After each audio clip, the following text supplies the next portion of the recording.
நாடாளுமன்ற தேர்தலில் நிறைவேற்ற முடியாத வாக்குறுதிகளை திமுக அளித்திருப்பதாக கரூர் பாஜக வேட்பாளர் செந்தில்நாதன் விமர்சனம் செய்துள்ளார். கரூர் நாடாளுமன்ற தொகுதியில் தேசிய ஜனநாயக கூட்டணி சார்பில் பாஜக வேட்பாளராக வி செந்தில்நாதன் போட்டியிடுகிறார். இந்நிலையில் அவருக்கு பாஜக தொண்டர்கள் வாழ்த்து தெரிவித்தனர். அதன்பின் செய்தியாளர்களிடம் பேசிய வேட்பாளர் செந்தில்நாதன் வாக்காளர்கள் பாஜகவுக்கு வாக்களிக்க தயாராகிவிட்டதாகவும் பிரதமராக மீண்டும் மோடி பதவியேற்பார் என்றும் அவர் கூறினார்.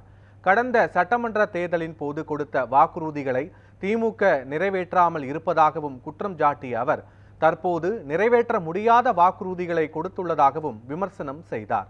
பாஜக வெற்றி பெற்றால் கரூரில் அடிப்படை பிரச்சனைகளை தீர்த்து வைப்பேன் என்றும் அவர் கூறினார்.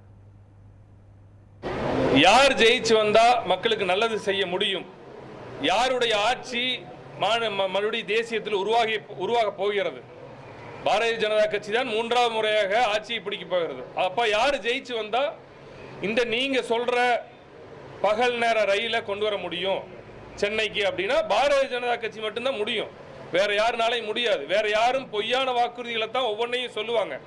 உதாரணத்துக்கு திமுக கொடுக்கின்ற வாக்குறுதி கொடுத்திருக்காங்க, தேர்தல் வாக்குறுதின்னு சொல்லி ஏதாச்சும் ஒரு வாக்குறுதியை மாநில தேர்தல் கொடுத்த வாக்குறுதியே நிறைவேற்றவே இல்லை. இப்போ நடக்கின்ற மத்திய அரசு தேர்தலுக்கு அவங்க வாக்குறுதி கொடுத்திருக்காங்க. ஏதாச்சும் ஒரு வாக்குறுதி நம்பக்கூடிய வாக்குறுதியாக இருக்கிறதா அப்படின்னு பாத்தீங்கன்னா ஒரு வாக்குறுதி கூட நம்புற மாதிரி இல்லை.